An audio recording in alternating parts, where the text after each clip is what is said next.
नमस्कार साथियों, गहन विचार में आपका स्वागत है। आशा करते हैं आप सब अच्छे और कुशल मंगल होंगे। साथियों, किसी ने सच ही कहा है कि दर्द की दवा ना हो तो दर्द को ही दवा समझ लेना चाहिए। ये दुनिया बहुत मतलबी है जनाब। जब मुफ्त में यहां कफन नहीं मिलता तो बिना गम के प्यार मिलने की उम्मीद कैसी। गीता में लिखा है, निराश मत होना, कमजोर तेरा वक्त है, तू नहीं। गुजर जाएगा ये दौर भी, जरा सब्र तो रख। जब खुशियां ही न रुकी तो गम की क्या औकात है। बहुत अंदर तक तबाह कर देते हैं वो अश्क जो आंखों से गिर नहीं पाते। अपनी पीठ से निकले खंजरों को जब गिना मैंने, ठीक उतने ही निकले जितनों को गले लगाया था मैंने। गीता में श्री कृष्ण ने कहा है, आप स्वयं को सुख से वंचित किए बिना स्वयं को दुख से नहीं बचा सकते, कि मनुष्य को फल की इच्छा छोड़कर कर्म पर ध्यान देना चाहिए। मनुष्य जैसा कर्म करता है उसे फल भी उसी के अनुरूप मिलता है, इसलिए व्यक्ति को अच्छे कर्म करते रहना चाहिए। श्री कृष्ण के अनुसार व्यक्ति को खुद से बेहतर कोई नहीं जान सकता, इसलिए स्वयं का आकलन करना बेहद जरूरी है। गीता में कहा गया है कि जो व्यक्ति अपने गुणों और कमियों को जान लेता है वह अपने व्यक्तित्व का निर्माण करके हर काम में सफलता प्राप्त कर सकता है। हमारा मन ही हमारे दुखों का कारण होता है। ऐसे में श्री कृष्ण ने गीता में कहा है कि जिस व्यक्ति ने अपने मन पर काबू पा लिया वह मन में पैदा होने वाली बेकार की चिंताओं और इच्छाओं से दूर रहता है। साथ ही वह व्यक्ति अपने लक्ष्य को भी आसानी से प्राप्त कर लेता है।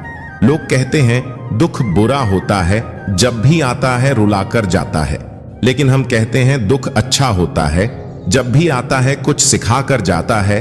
हर आदमी के अपने गुप्त दुख होते हैं जिन्हें दुनिया नहीं जानती, और कई बार हम किसी आदमी को कठोर समझते हैं जब वह केवल उदास होता है। साथियों, एक बहुत पुराने समय की बात है। एक जीबा नाम का लड़का घर परिवार और धन संबंधी समस्याओं से लड़ते लड़ते थक गया था। उसकी उम्र ज्यादा नहीं थी, लेकिन वह रोज रोज के विवादों से तंग हो गया। एक दिन हिम्मत हारकर जीवा आत्महत्या करने के लिए निकल पड़ा। चलते चलते एक जंगल में पहुंच गया। जंगल में काफी दूर चलने के बाद भी उसका मन शांत नहीं हुआ। जंगल बहुत ही घना था, वहां जंगली जानवरों का भी खतरा था। तभी उसे एक छोटी सी झोपड़ी दिखाई दी। जीबा ने सोचा कि इस घने जंगल में झोपड़ी बनाकर कौन रह रहा है। अपनी जिज्ञासा शांत करने के लिए जीबा झोपड़ी की ओर बढ़ने लगा। जब वह झोपड़ी के पास पहुंचा तो उसे एक संत दिखाई दिए। संत ध्यान की मुद्रा में बैठे थे और उनके चेहरे पर शांति और प्रसन्नता दिखाई दे रही थी। लड़का संत के पास ही बैठ गया। संत ने लड़के को देखा तो उसका परिचय पूछा।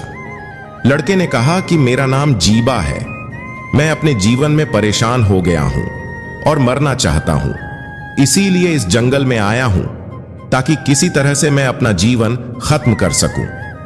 संत ने जीबा की बातें सुनी और समझ गए कि कम उम्र में मिले तनाव के कारण यह बहुत ज्यादा निराश हो गया है। उन्होंने जीबा से कहा कि तुम्हें निराशा से बचना चाहिए। समस्याएं तो आती जाती रहेंगी, समय एक सा नहीं रहता है। संत ने जीबा को समझाने के लिए एक कथा सुनानी शुरू की।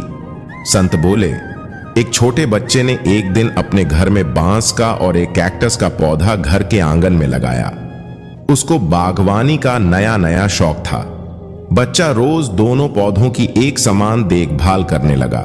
रोज सुबह शाम पानी देता, धूप छांव में पौधों का ध्यान रखता। काफी समय बीतने के बाद कैक्टस का पौधा तो पनप गया, लेकिन बांस के पौधे में कोई बदलाव नहीं दिख रहा था। बच्चा सोचता था कि कैक्टस तो पनप रहा है, लेकिन ये बांस के पौधे को क्या हो गया है। बच्चा रोज ये बात सोचता, लेकिन वह निराश नहीं हुआ और रोज दोनों पौधों की देखभाल करता रहा। थोड़ा और समय निकल गया, लेकिन कैक्टस की तुलना में बांस के पौधे में संतोषजनक प्रगति नहीं दिख रही थी। बच्चा अपने मेहनत में लगा रहा। कुछ समय के बाद एक दिन बांस का पौधा पनप गया और कुछ ही दिनों में बांस का पौधा कैक्टस से भी बड़ा हो गया।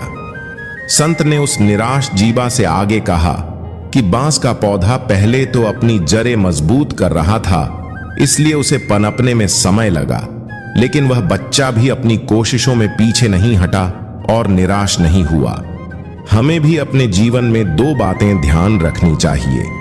पहली बात तो यह है कि हालात कैसे भी हों, सकारात्मकता और धैर्य न छोड़े। दूसरी बात यह है कि पहले हमें अपनी जड़ें मजबूत करनी चाहिए। अगर हमारा आधार मजबूत होगा तो हमारा काम तेजी से आगे बढ़ेगा। सकारात्मकता और धैर्य रखेंगे तो जीवन में जल्दी ही संतोषजनक बदलाव दिखाई दे सकते हैं। श्री कृष्ण कहते हैं कि इस धरती पर कर्मों की चपेट से अब तक कोई नहीं बच पाया है। जिसने जैसा किया है उसे वैसा भरना ही होगा। आज नहीं तो कल उसके कर्म उसके सामने जरूर आएंगे। किसी का साथ ना मिलने पर कभी भी निराश नहीं होना चाहिए, क्योंकि कोई दे या ना दे, ईश्वर हर मुश्किल समय में साथ देता है। क्रोध में व्यक्ति नियंत्रण खो बैठता है और आवेश में आकर गलत कार्य कर देता है।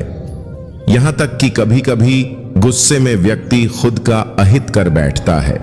गीता में श्री कृष्ण ने बताया है कि क्रोध को खुद पर हावी नहीं होने देना चाहिए। यदि गुस्सा आए तो स्वयं को शांत रखने का प्रयास करें। गीता के अनुसार व्यक्ति को संदेह या संशय की स्थिति में नहीं रहना चाहिए। जो लोग संशय की स्थिति में रहते हैं उनका भला नहीं हो सकता है। जीवन में स्पष्ट नजरिया होना चाहिए।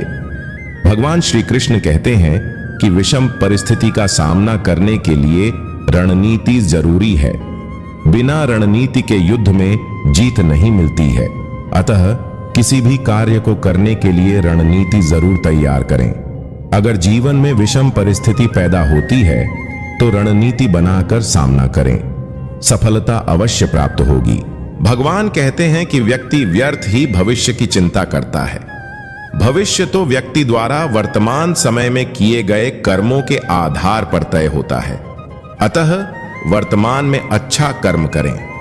अगर आप वर्तमान में बेहतर करते हैं तो भविष्य अवश्य स्वर्णिम रहेगा। एक व्यक्ति अपने जीवन में तभी सफल हो पाता है जब वह दूरदर्शी होता है। अतः व्यक्ति की सोच दूरदर्शी होनी चाहिए। ऐसे लोग अपने जीवन में एक दिन जरूर सफल होते हैं। भगवान श्री कृष्ण कहते हैं कि कार्य के प्रति समर्पण अनिवार्य है। व्यक्ति तभी अपने जीवन में सफल होता है जब वह समर्पित भाव से अपने लक्ष्य की ओर अग्रसर रहता है। अतः व्यक्ति को जीवन में हमेशा कर्मशील रहना चाहिए। जिंदगी कितनी भी खूबसूरत क्यों न हो, अपनों के बिना सूनी ही लगती है। भगवान श्री कृष्ण अपने शिष्य अर्जुन से कहते हैं, हे पार्थ, युद्ध में जय और पराजय की चिंता के बिना युद्ध करो। यही तुम्हारा धर्म और कर्म है। व्यक्ति को जीवन में हार और जीत की परवाह किए बिना आगे बढ़ते रहना चाहिए। अगर हार मिल भी जाए तो घबराना नहीं चाहिए, बल्कि पुनः जीत के लिए प्रयास करना चाहिए। तब जाकर विजय अवश्य प्राप्त होती है। फल की अभिलाषा छोड़कर कर्म करने वाला पुरुष ही अपने जीवन को सफल बनाता है। जो हुआ वह अच्छा हुआ, जो हो रहा है वह अच्छा हो रहा है, जो होगा वो भी अच्छा ही होगा। पुराने समय में एक राजा के राज्य में विद्वान संत रहते थे। एक दिन संत अपने राजा से मिलने पहुंचे। राजा ने संत की खूब सेवा की। राजा की सेवा से प्रसन्न होकर संत ने जाते समय उसे एक ताबीज दिया। संत बोले, जब आपको ऐसा लगे कि आप किसी बड़ी मुसीबत में फंस गए हो और कोई रास्ता दिखाई नहीं दे रहा है, और जब लगे सब कुछ खत्म हो गया है, तब इस ताबीज को खोल लेना। इसमें एक दिव्य मंत्र लिखा है, ये पढ़ लेना, लेकिन इसे बुरे समय में ही खोलना, ये बात ध्यान रखना। राजा ने ताबीज गले में पहन लिया। कुछ दिन बाद पड़ोसी राजाओं ने राजा के राज्य पर आक्रमण कर दिया। शत्रु काफी ज्यादा थे। राजा अकेला था, इस वजह से उसकी सेना हार गई। किसी तरह राजा अपनी जान बचाकर जंगल में भाग गया। वह एक गुफा में छिप गया। गुफा में उसे शत्रु सैनिकों के कदमों की आवाज सुनाई दी तो उसे लगा कि अब मैं फंस गया हूं, सब खत्म हो गया, सैनिक बंदी बना लेंगे। तभी उसे संत के ताबीज की याद आई। राजा ने तुरंत ही ताबीज खोला और कागज निकाला।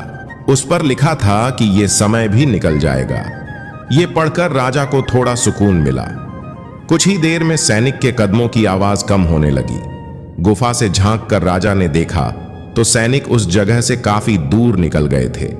राजा तुरंत ही गुफा से बाहर निकला और अपने राज्य में पहुंच गया। इस तरह से राजा जीवित बच गया और फिर उसने अपनी सेना एकत्र की और शत्रुओं से युद्ध में विजय प्राप्त की। जीवन में अच्छे दिन हो या बुरे दिन हमेशा नहीं रहते हैं। सुख और दुख दोनों तरह के समय में ये बात हमेशा ध्यान रखनी चाहिए कि अच्छा समय नहीं रहा तो ये बुरा समय भी कट जाएगा। अच्छे दिनों में ऐसे कामों से बचें जिनसे अहंकार बढ़ता है और बुरे दिनों में धैर्य से काम लें। मेरा तेरा, छोटा बड़ा अपना पराया, मन से मिटा दो, फिर सब तुम्हारा है और तुम सबके हो। मन की गतिविधियों, होश, श्वास और भावनाओं के माध्यम से भगवान की शक्ति सदा तुम्हारे साथ है। धरती पर जिस प्रकार मौसम में बदलाव आता है उसी प्रकार जीवन में भी सुख दुख आता जाता रहता है। लोग आपके अपमान के बारे में हमेशा बात करेंगे। सम्मानित व्यक्ति के लिए अपमान मृत्यु से भी बदतर है। मुस्कुराते हुए इंसान की कभी जेब देखना, हो सकता है रूमाल गीला मिले। वो किताबों में लिखा नहीं था, जो सबक जिंदगी ने सिखाया मुझे। श्री कृष्ण कहते हैं, मैं भूतकाल, वर्तमान और भविष्य काल के सभी जीवों को जानता हूं, लेकिन वास्तविकता में मुझे कोई नहीं जानता है। मेरे लिए न कोई घृणित है न प्रिय, किंतु जो व्यक्ति भक्ति के साथ मेरी पूजा करते हैं वो मेरे साथ हैं और मैं भी उनके साथ हूं। सफलता जिस ताले में बंद रहती है वह दो चाबियों से खुलती है, एक कठिन परिश्रम और दूसरा दृढ़ संकल्प। अप्राकृतिक कर्म बहुत तनाव पैदा करता है, इसलिए ऐसे कर्म न करें। बुद्धिमान व्यक्ति कामुक सुख में आनंद नहीं लेता। हर व्यक्ति का विश्वास उसकी प्रकृति के अनुसार होता है। जो दान बिना सत्कार के कुपात्र को दिया जाता है वह तमस दान कहलाता है। इस जीवन में मनुष्य न तो कुछ खोता है और ना ही कुछ व्यर्थ होता है। केवल मन ही किसी का मित्र और शत्रु होता है। जब मानव अपने कार्य में आनंद खोज लेता है तब वह पूर्णता प्राप्त कर लेता है। जो कार्य में निष्क्रियता और निष्क्रियता में कार्य देखता है वह एक बुद्धिमान व्यक्ति है। बुद्धिमान व्यक्ति को समाज कल्याण के लिए बिना आसक्ति के काम करना चाहिए। व्यक्ति या जीव का कर्म ही उसके भाग्य का निर्माण करता है। यकीन हो तो कोई ना कोई रास्ता निकलता है। हवा की ओट भी लेकर चिराग जलता है। कहिए तो आसमां को जमीन पर उतार लाएं। मुश्किल नहीं है कुछ भी अगर ठान लीजिए। आप स्वयं को सुख से वंचित किए बिना स्वयं को दुख से नहीं बचा सकते। जिंदगी में कुछ जख्म ऐसे होते हैं जो कभी नहीं भरते, बस इंसान उन्हें छुपाने का हुनर सीख जाता है। अगर आप किसी से कुछ भी उम्मीद नहीं करते हैं तो आप कभी निराश नहीं होते। जिंदगी की यही खूबसूरती है कि यह हर रोज नए नए रंग दिखाती है।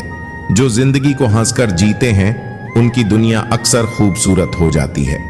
जिस दिन ज्यादा सोचना बंद कर देंगे उसी दिन जिंदगी खूबसूरत लगने लगेगी। बस खुश रहना सीख लीजिए, जिंदगी अपने आप खूबसूरत हो जाएगी। जिंदगी एक खूबसूरत जाल है, जितना सकारात्मक रहोगे उतनी सुलझती जाएगी।